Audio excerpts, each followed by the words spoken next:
What's going on, everybody? Welcome to Flight Simming with D-Rock at D Sims Corner on Facebook and YouTube, and we're back in the Cessna 414, and it's been updated, man. It's gone through 2 updates since I've last flown it, so I already could tell that there's a lot of improvements.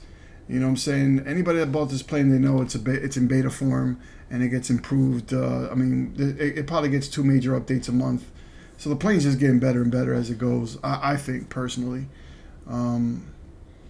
We're down in Vero Beach, Florida, and we're gonna fly down to Miami Executive. So it's a nice short little flight, man, about an hour. And I'm gonna see how I do, man. Hopefully I can just get off the ground. This plane's pretty easy, man. It's easy on the pilot, you know. Unlike the Kodiak with all the rudder and aileron trim that you need before you take off. The Cessna is pretty docile compared to that.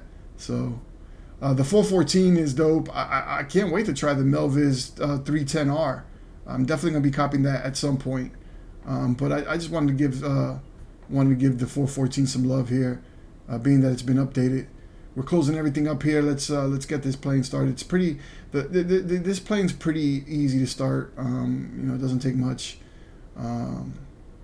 We're gonna open the fuel tanks here, and as you can see, the right tank now says right and not left. Before it was 2 lefts, so he fixed that little error there.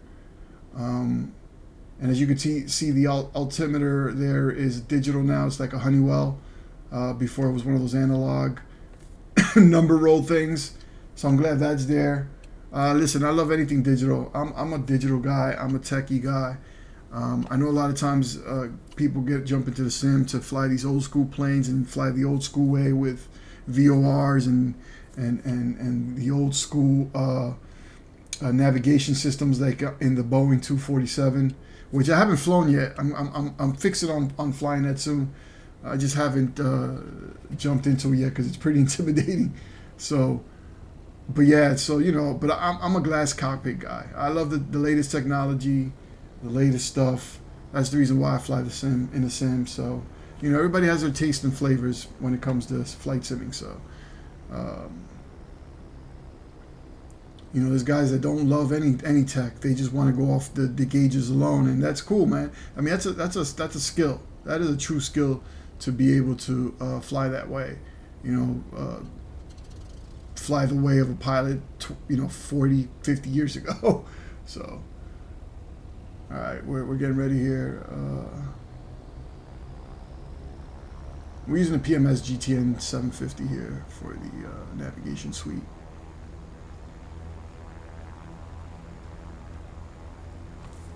Getting things set up here. We're gonna head out. Like I said, it's about an hour and some change, about 160 miles south to Miami Executive. We're gonna be flying into runway 9 right. I think it's 9 right. Yeah. So we're gonna be flying into Miami Executive there. Let's get the avionics on here.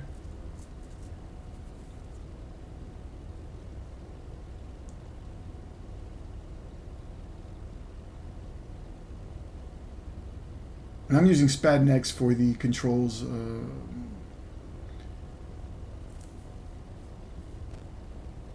Spadnex is pretty cool. If you're not familiar with it, it's an app that allows you to create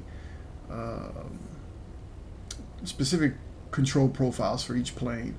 It allows you to access controls that are not readily available within Microsoft Flight Simulator. Pretty hard to explain. I'm not going to try to explain it here, but you could do a lot of things and bind a lot of actions within the plane to a button on your controls. So let's check our flight controls here.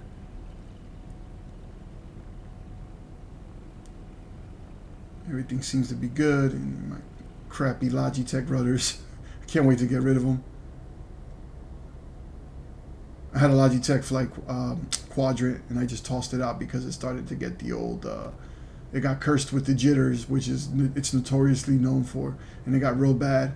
And I was like, I'm not gonna open this to try to fix the the whatever it is, it's a potentiometer or whatever they call it. I can't even pronounce it, but you know, I'm not gonna get in there and try to fix it. I just tossed it.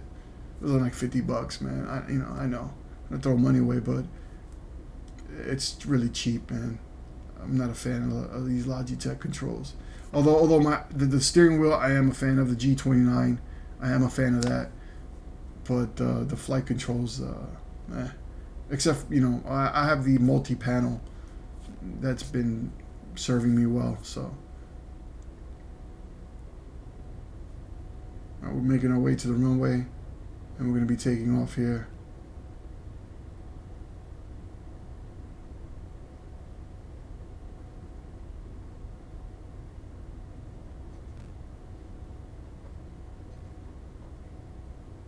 Anyway, shout out to the few folks that have subscribed to my channel, man. I see, I try to follow back. A lot of folks that enjoy flight simming like I do. Appreciate it. If you're watching this video and you know what I'm saying, you know, I'm a work in progress. You know, I mean, I create this content mostly just to share because I enjoy flight simming. Hopefully somebody will see it and want to jump in or enjoy it as well and share their thoughts and share their videos as well, man. So that's why I do it. I mean, I take it serious, but then I don't, you know. But I appreciate those that subscribe and check out the videos. I get some views. I mean, that's all I can ask for, right? I mean, I just like going back to look at the video and see what I did wrong and what I did right. We're doing a quick little run up here before we take off.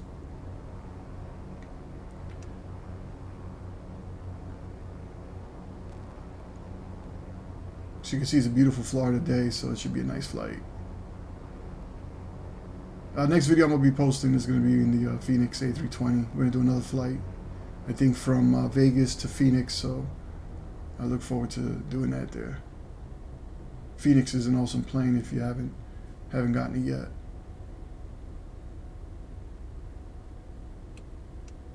All right, man, so we're going to take off and then I'll jump back in once we're cruising.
Man, I gotta say that South Florida is probably one of the best spots for a GA pilot to fly around in, man. It's just beautiful. The sights is beautiful, the shoreline, especially down in like Miami and the Keys. I just love flying in this area a lot, in the sim. It's really dope. And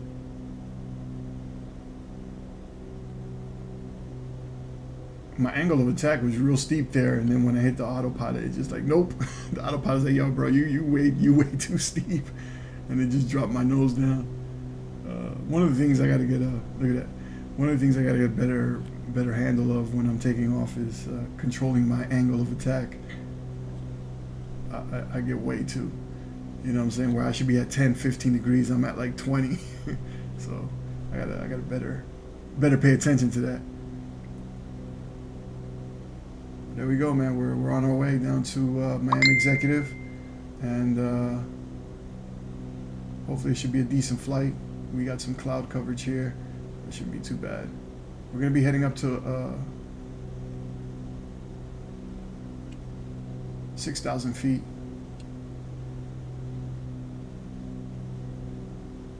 Yeah, we're going up to 6,000. So the other day I was doing a flight in this plane, and I think I went up to like 15,000, and I think the limit for this plane is 14. I mean, you got to pay attention to those things, right? It did it though. I mean, I just don't see what the difference between 1,000 feet or so is, but you know, who knows, right? You go 15,000 and it just falls out of the sky. Although I don't think that's how the physics of flying works, but look at that view. I love this livery. You can get it at flight.to. It's like a luxury, you know, the interior is all like custom, as you can see. It's got that nice Italian leather, it looks like there. So yeah, you get a lot of great liveries on flight.to. So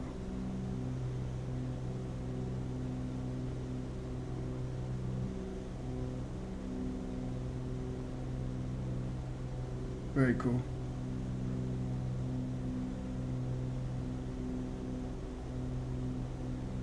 Anyways, man, we're gonna keep moving south, and hopefully we can land this bird very smoothly. It's very nice, very nice to land this thing. Again, you know, to operate this plane, it's not that difficult. Just like any other Cessna, it's really pilot friendly. Unlike the Kodiak, where you got to make sure your rudder and your ailerons are trimmed correctly for takeoff, or you're going to be, you know, flipping sideways when you take off. So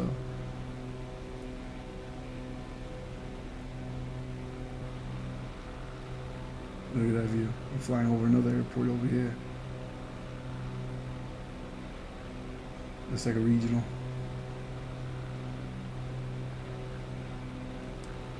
Also, I've been using Little Nav Map to create flight plans for GA, which is a lot better than Navigraph, I think, for GA flights. I use Navigraph for like commercial flights.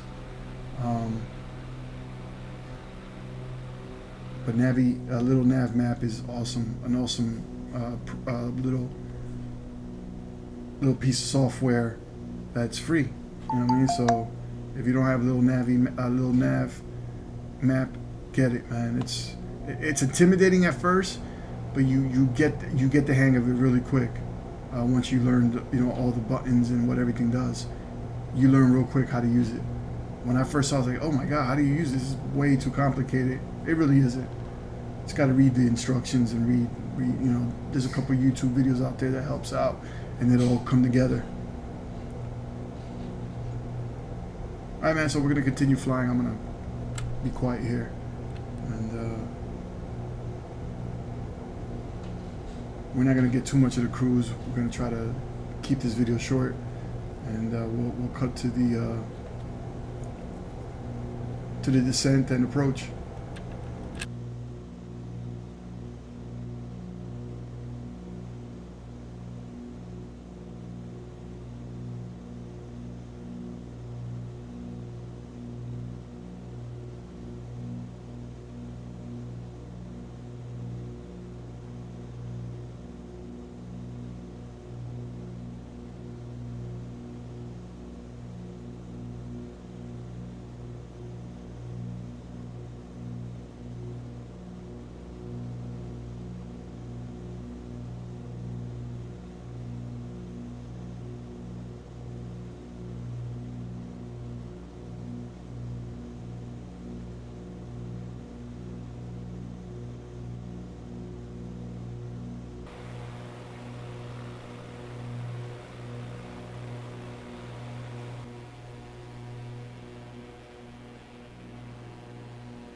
All right, so we're making our approach here. We're over the Everglades wetlands here, reserves in Florida.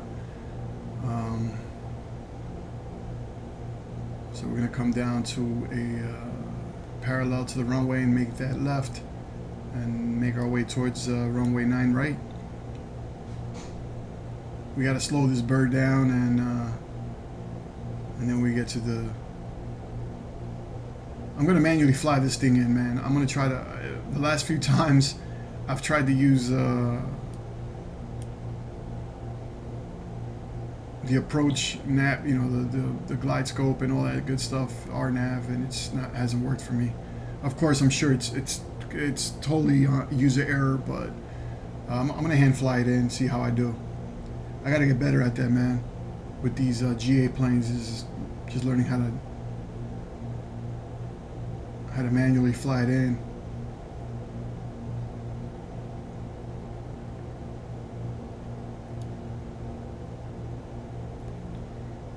Also, just get better at doing, you know, the whole downwind, upwind, crossing the runway to turn around and do a land, you know, all that good stuff, man. I got a FS Academy, kind of like a FS Academy VFR tutorial thing that I'm going to do. I'll probably feature it on the channel, where it's kind of like a instructional. You get these instructional flights with like a virtual instructor that tells you what to do and shows you how to do things correctly. So, you know, as far as in terms of landing VFR, so we're gonna try that, see how that works out for me, because I'm terrible at it. Everglades is huge, man. You got to figure it's like a big chunk of the southern part of the state. That's Everglades Reserve. You have that one road, that one highway, Alligator Alley, that cuts through. Takes you from Miami to Sarasota from one side to the other, and then up the west coast of Florida. So Alligator Alley is just cutting right through the middle of the Everglades. I've driven it plenty of times. It's about 100 miles, 100-something plus miles of nothing, but just swamps on either side. Lots of alligator. Alligator, turtles. You'll see turtles on the side of the highway just chilling.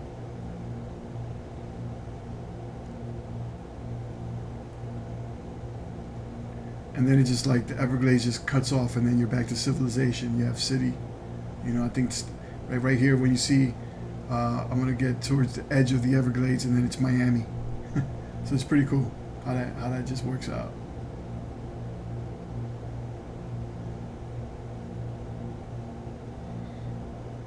And in typical Florida fashion, you got those those storm clouds that just appear out of nowhere, and it just rains in one section, and everything else is sunny.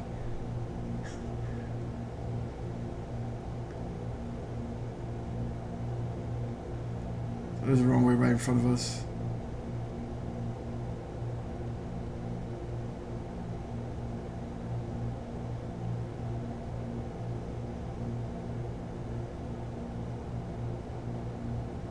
So far so good, man. It's a little choppy, but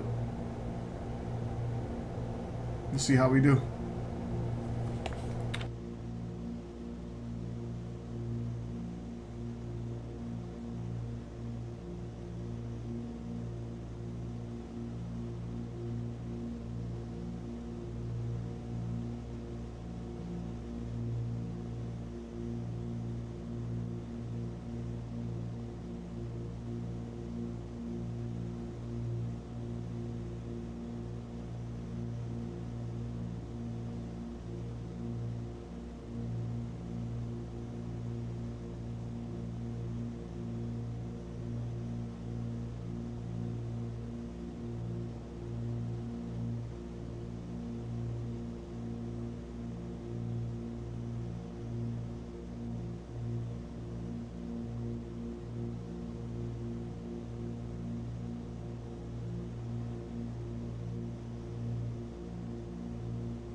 Alright, man, here we go, the moment of truth. Seemed to be a little off there the wrong way, but hopefully I'll just be able to correct it. Pappies are telling me that I'm maintaining good altitude coming in.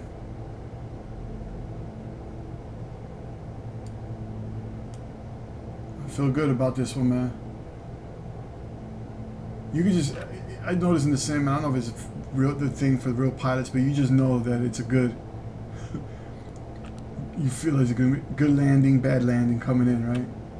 This one feels good. Oh, look at that. I'm just gliding it in. There we go. Look at that. Oh, the flare is perfect. Oh, I just kissed it. That was butter. Oh man, that's gotta be my best landing ever. I dig it, man. Look at that. Anyways, we made it to Miami Executive, man. Hopefully you enjoyed the video. If you dig the video, please like, subscribe, you know, all that good YouTube stuff. And leave a comment, man. Let me know how you like the plane. And I'll catch y'all in the next one. Peace.